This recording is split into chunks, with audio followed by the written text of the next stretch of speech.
Hi, my name is Jennifer Easley, and I am the Treasurer of Texas PTA. Thank you for joining me today.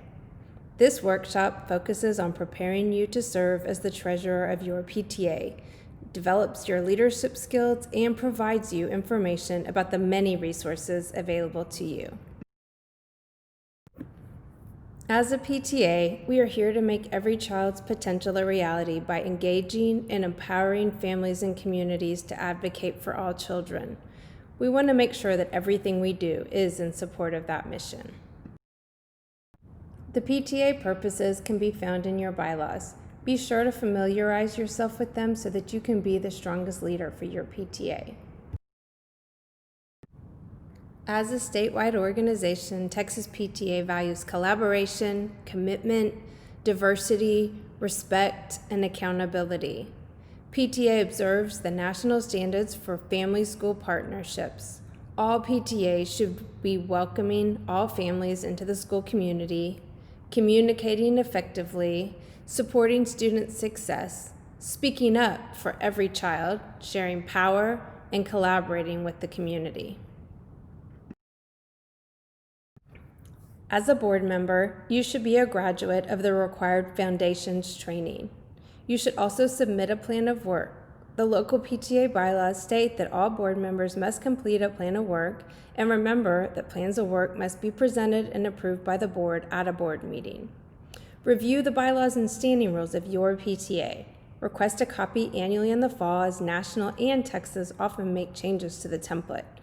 Keep in mind that the Texas PTA Standards of Continuing Affiliation are attached to the bylaws and outline how a PTA maintains their active and in good standing status with Texas PTA. You should maintain a procedure book, attend all meetings of both the board and the membership, sign the confidentiality, ethics, and conflict of interest policy, review minutes of each meeting of the PTA, review all financial reports, help recruit new members to the PTA, and remember that it is the job of all board members to do this. Your PTA serves as the front door to our association. You should seek out families in your school and community to encourage them to join and make a difference in a child's life. Help recruit new PTA leaders. A personal ask and connection go a long way. We will now go through the basic responsibilities of treasurers, and keep in mind that these are all listed in your bylaws. We will go through each of these in more detail as we move through the presentation. The treasurer has custody of all funds of the association. They also serve as the chair of the Budget and Finance Committee, present a written and verbal financial report at board and membership meetings and as requested by the board and membership. They maintain books of account and records including bank statements, receipts, budgets, invoices, paid receipts, and canceled checks in accordance with the records retention policy, make disbursements in accordance with the budget adopted by the membership. They're authorized to sign on all bank accounts and tax documents if the president is prohibited by terms of employment.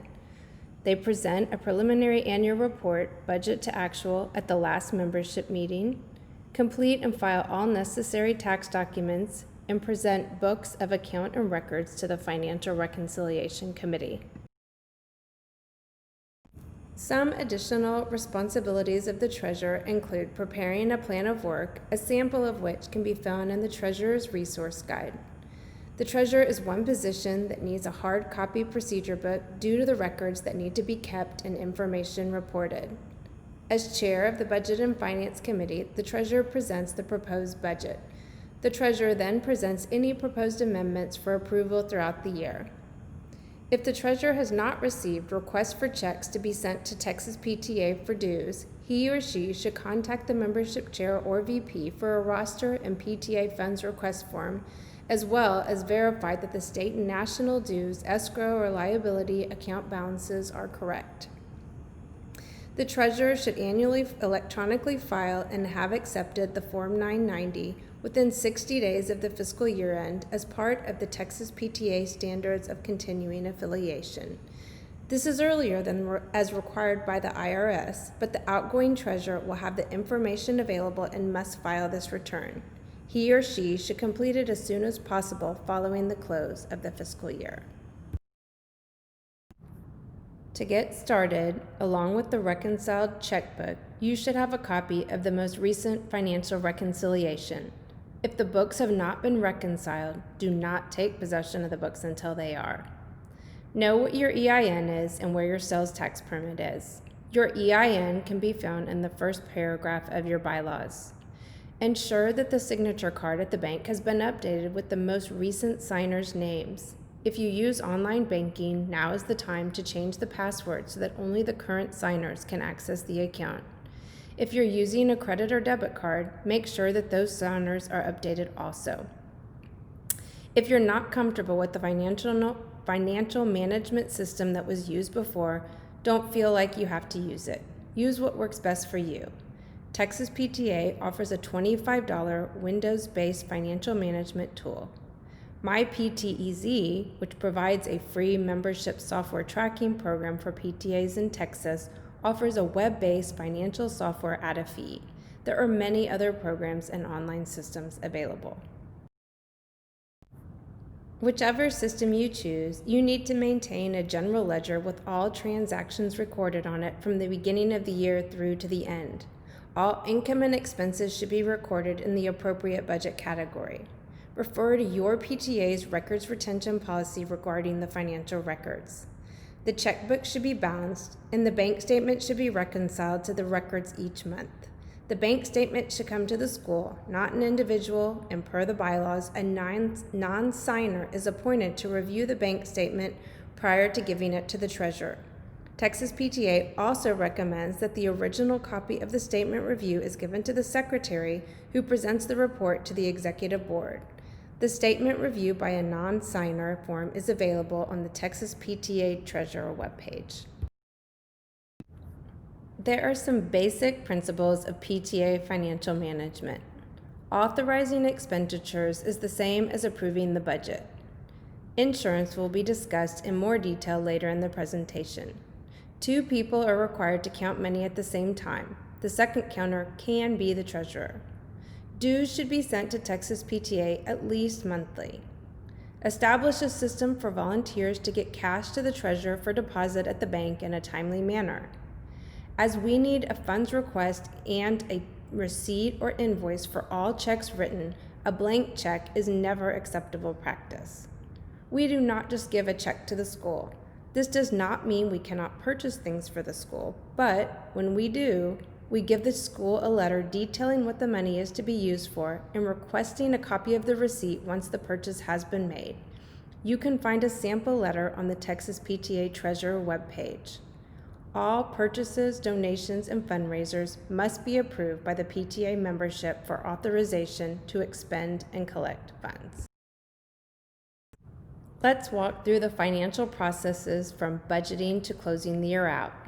Before the fiscal year ends, a Budget and Finance Committee presents the proposed budget for the next fiscal year for approval at the annual membership meeting.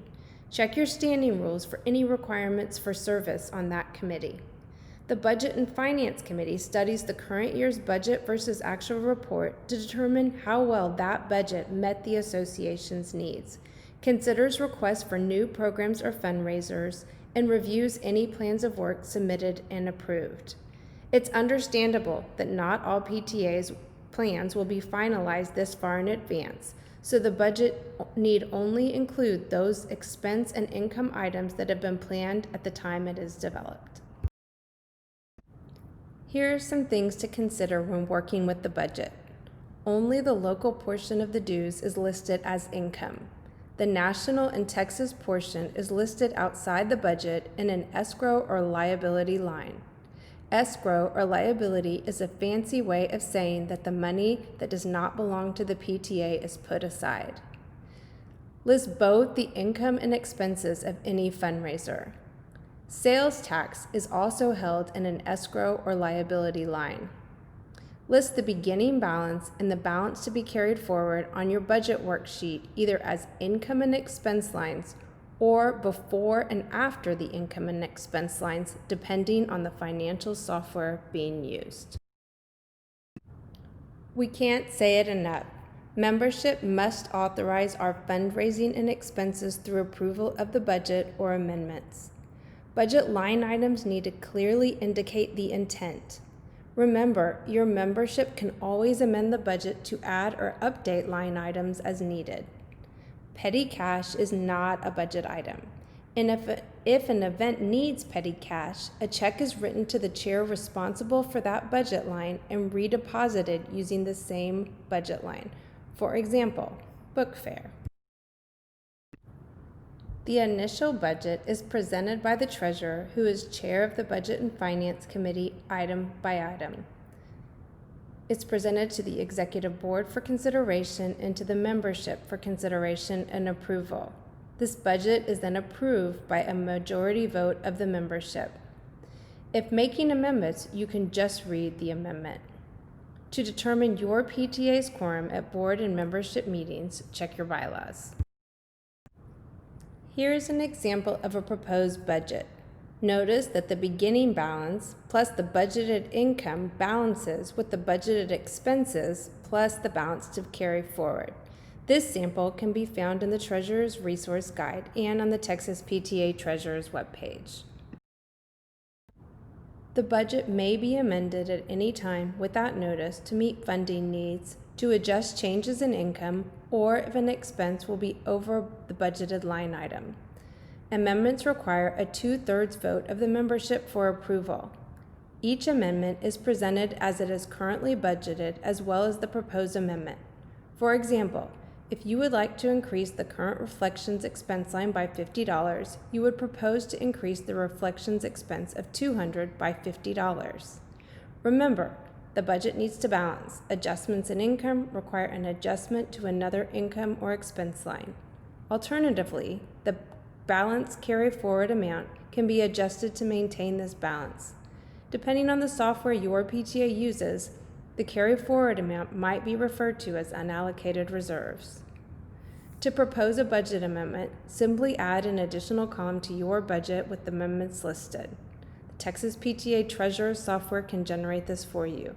If the software you are using does not have the proposed budget amendment functionality, either run your report to a spreadsheet program and add a proposed budget column, or simply read the proposed amendments with your motion. Once the newly elected and appointed board members approve their plans of work, the treasurer can make recommendations on budget amendments to align the current budget with the new plans of work. You always have a budget in place, so you are not creating a new one, but amending the one that was approved at the annual meeting in the spring. When deciding how to budget PTA funds, always look to the purposes of PTA. If an action or expenditure cannot be tied to one of those 5 purposes, then reconsider the action. All funds raised by the PTA belong to the PTA and may not be commingled with the funds of the school or any other entity. PTA funds are not intended to supplement the school's budget or activity fund or to be given to the school outright. Raise only those funds that are necessary to meet the needs of the year's activities and projects as outlined in the budget. If there is sufficient carryover from previous years, then there may be no need to fundraise at all. Fundraisers must be approved by the membership, always. When planning fundraisers, remember, schedule carefully, look for conflicts. You don't want to be competing with other groups at school. Coordinate with your principal. No door-to-door sales by children under 17 without adult supervision, and identify any conflict of interest. If a PTA member bids on a fundraiser, they need to sign the confidentiality, ethics, and conflict of interest agreement and should not participate in the vote to approve the fundraiser. When planning the year's activities, PTAs should use the 3-to-1 rule. For every fundraising activity, there should be at least 3 non-fundraising projects aimed at helping children or advocating for improvements or education. Programs are varied. Many schools participate in the National PTA Reflections Program, recognizing students' fine arts. PTA programs can be a kinder parent first day of school breakfast, a bike rodeo, an incoming pre-K student story time, or a drug and alcohol awareness event. Giving scholarships to graduating seniors or grants to assist teachers with classroom educational materials can also be PTA programs. A deposit form and procedures protect the PTA and individuals handling the money. This form may be reproduced or purchased as a 3-part form from Texas PTA. At least 2 people should always count the money at the same time. The money and the signed PTA deposit form should be given to the treasurer for deposit. All parties who sign the deposit form should retain a copy of the signed form after they have signed. Camera phones work well for this. This is what the Texas PTA deposit form looks like. You can reproduce this or purchase the 3-part form from Texas PTA. This form can also be found in the Treasurer's Resource Guide. It is important that the membership approve